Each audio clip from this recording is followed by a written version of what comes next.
morning. Welcome to our Thursday open line. I am your host, Brian Bose, and what? Today is, I was gone yesterday. That's right, today is Friday. Oh, my gosh. Hate when that happens. So, we'll redo. Good morning. Welcome to our Friday open line. I'm your host, Brian Bose. That's what I get for taking a day off. We got a full program to bring you today. Later on in the hour, we'll visit with some folks from the support center. This is the Domestic Abuse Awareness Month. They're going to come in again and talk a little bit more about their programs for the month. But first up, another visit with our Okanagan County Commissioner District 2 challenger candidate, Katie Haven. Good morning, Katie. Good morning, Brian. How are you? Well, apparently confused. How are you? I hear you. I'm doing well, and boy, I think everybody has just been so busy. It's easy to forget what day of the week it is. Yeah, I think so sometimes. Okay, so let's get right to it. Here's the thing. I want to tell you right off the bat that I really have appreciated. I did last time in 2016, and this time as well. Just the friendliness of the campaigns that the commissioner are running. There's no acrimony. It's very, very friendly, very above board. It's very nice and positive, and that's much appreciated. A nice change of pace and a breath of fresh air from most of our political landscape. However, that being said, as a challenger, and I'm painting with a broad brush now, most challengers run because they feel that the incumbent is not doing something, or maybe is doing something that they don't maybe appreciate or like, or think maybe could be done differently or maybe even better. And then friends and family encourage them to run and take their platform to the voters to see if they can become a elected official. What is it that got you so intrigued and wanting to run, and what do you think you bring differently to the office of county commissioner if you're elected?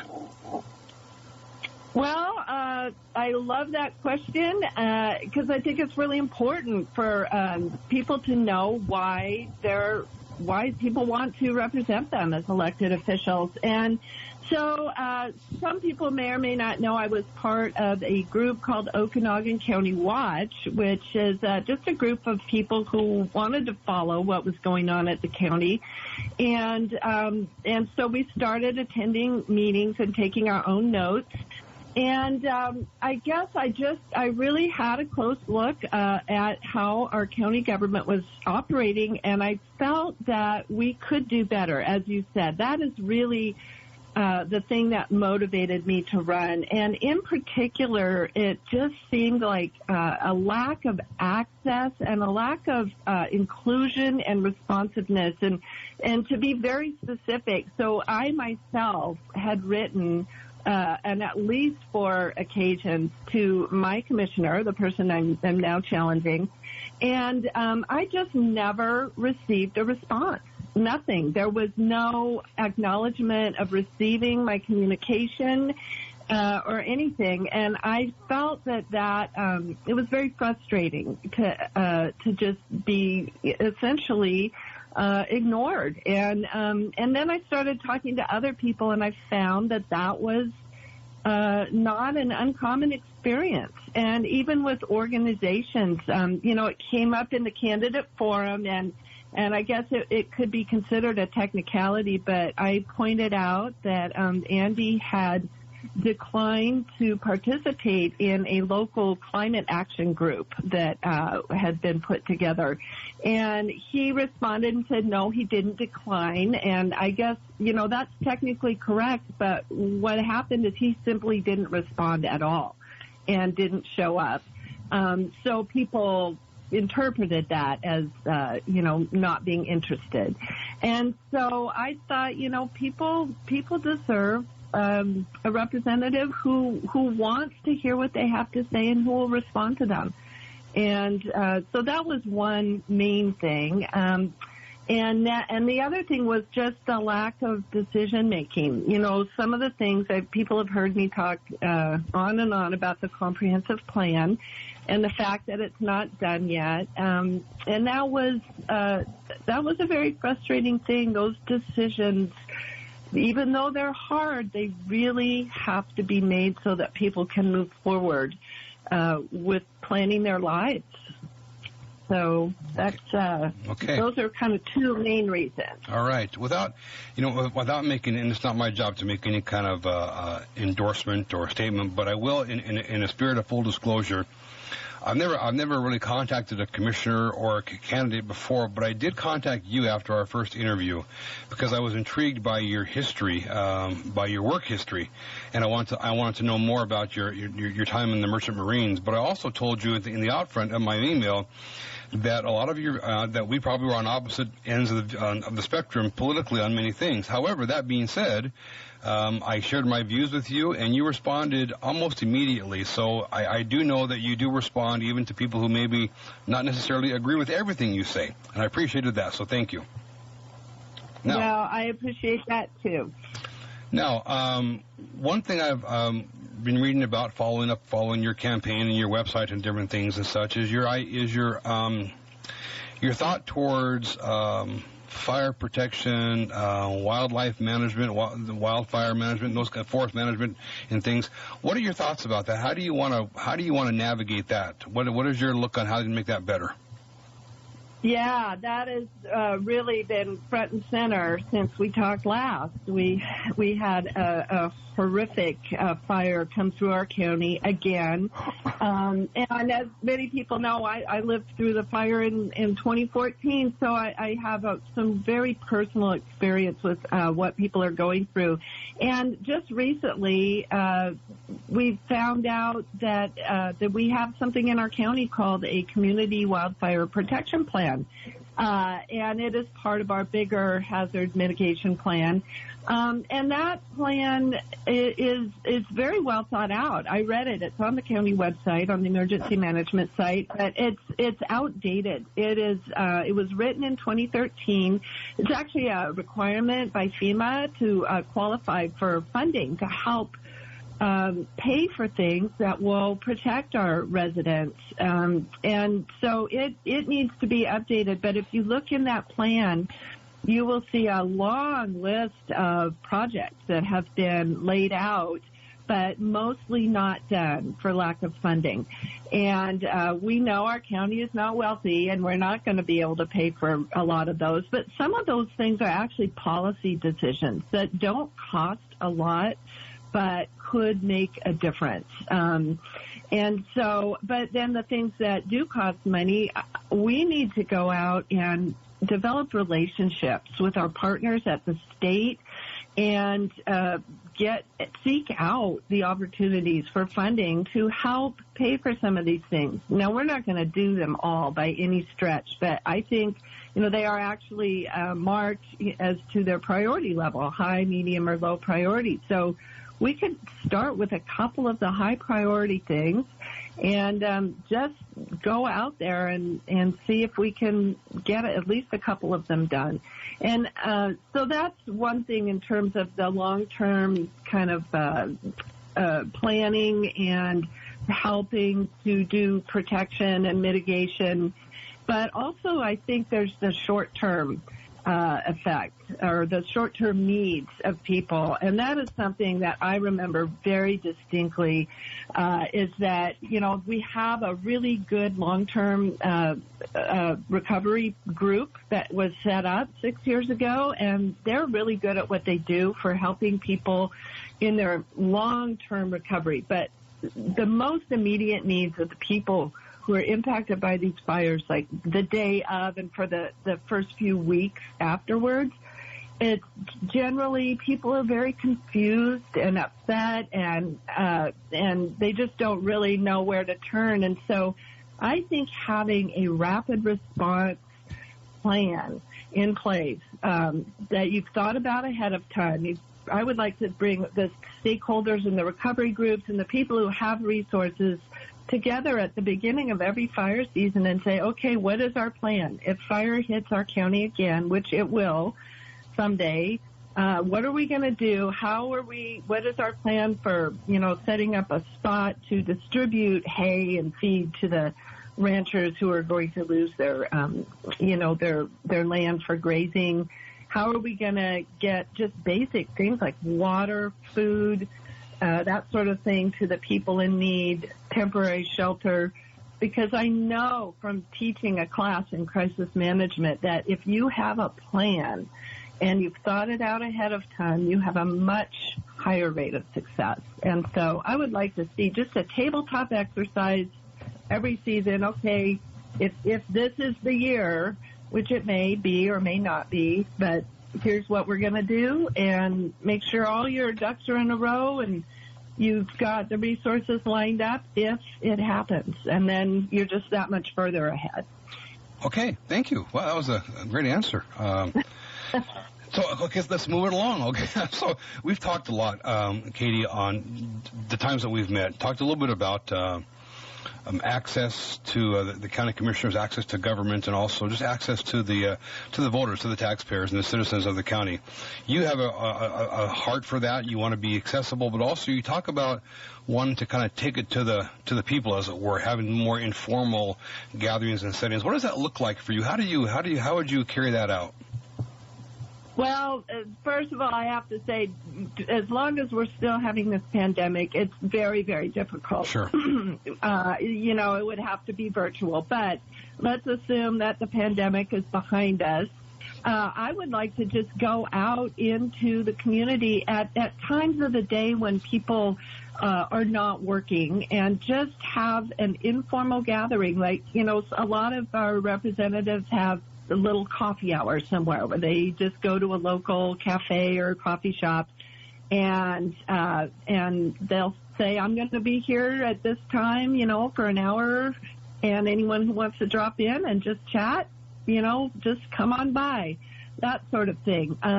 It depends on how many people would sign up. If there's something bigger happening in the county that I know people are interested in, maybe we just have a little bit larger venue and do sort of a Q&A kind of thing. Yeah, okay. And I would like to move it around, too, not always have it in the same town. I think within my district, I'd like to, my district goes all the way from Mazama and Winthrop at the very far north end all the way down to Brewster, Pateros, and even a little bit in the southern portion of the town of Okanagan. Yes. So, so I would like to move it around. And this is not just me. I was really gratified. I've been walking around a lot of the neighborhoods. I've visited every major town in our county and put little hangers on people's doorknobs so they can learn a little bit more about me. And occasionally I've been encountering folks out in their yard, working in their garden or whatever. And I met a young woman, I think it was last weekend, in OMAC, and she was really interested in wanting to have some sort of opportunity in the evening to address the commissioners in sort of just a public comment format, because she was very frustrated. She's a teacher. She works all day. She can't get to the meetings on Tuesdays where they have their public comment, and she doesn't even have time to call in because she's busy with her classes. So, sure. Yeah. So I think the interest level is out there among the public as well. Yeah, I think so. And I think if there was actually some intentionality in being open and willing and setting up, a vehicle and venues where you could bring people of differing views, because we are a very diverse county, and the demographics are just changing all the time, and to be really intentional in bringing all those people together at one place to sit down and talk about their views. I think sometimes we find out that, okay, maybe in the implementation we have some differences, but overall we have a lot of similarities, more than we realize, because we let the personalities and the personal rhetoric get in the way. But to break that down, your idea, I think, is a pretty good one. Yeah, and I think in our neighboring county in Chelan, a commissioner that was elected, I think in 2018, he started doing that over there, and I've heard that it's very popular. In fact, he started in one small town, and other people heard about it, and they said, hey, we want you to come to our town and do that too. So, I think people really like it, and I have found, oh my gosh, I've called so many people just doing my, the campaigning over the phone. And a lot of times I'll call people and I just give them my brief little speech, who I am and that I'm running. And so the first question out of their mouth is very often, what party are you with? And so I tell them I'm running as a Democrat. And sometimes they'll say, well, I'm never going to vote for a Democrat, so, I don't want to waste your time. And I'll say, okay, that's fine. But I will try usually to say, can I just ask you one question? And if they don't hang up, I have engaged in some incredible conversations. I say, can we just take the letters away, the R's and the D's, and just get rid of all that? And I just want to know how you feel about your community and what's happening there now and what is important to you. And once we start talking, I spoke with a woman in Oroville a couple of weeks ago who had started out the conversation saying she would never vote for a Democrat, and by the end of the conversation, she said, you know what, I'm going to vote for you. You go, girl. I thought, that's just what most people are just want to have a good, solid, stable life. They have ideas about how to get there. Like you said, we might have different ideas about the path to where we want to be, but in the end, we all kind of want the same thing. Yeah, I think so. I think just on varying degrees and just how it gets implemented is the big thing. And I do think that a lot of barriers get broken down if people can just sit down at the table in civility and talk to one another, but also to listen to one another and listen where their heart is and where they're actually at. I think we have a much better situation. Yeah. So anyway, Katie, go ahead. Go ahead. Well, I was just going to say, listening to people's stories and hearing what happened in their life to lead them to have the opinions that they have. Sure. That, I think that's the core of it. Yeah, okay. I think this is our last time together, before the election. So, I believe so anyway. So what else do you want to make sure you have? You have about 5 minutes left, so get your last little, statement, vote for Katie out there. Well, I just want to say that, I actually made the decision to run almost a year ago, last November. I can't believe it's been that long. And so much has happened, very unexpected, the pandemic and the wildfires and all these things that, have been really challenging. But the thing that I would take away from all of this is just the hopefulness I feel from getting out there and talking to voters as much as I can. I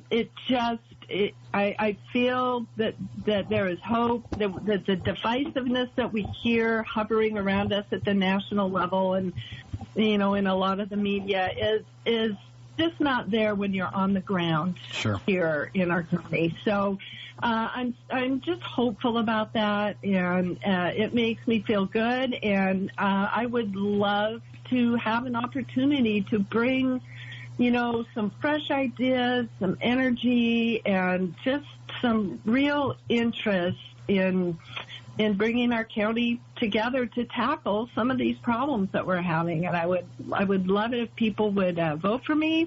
I have a website. It's actually being updated, and I'm hoping either today or tomorrow that'll have a new, fresh look.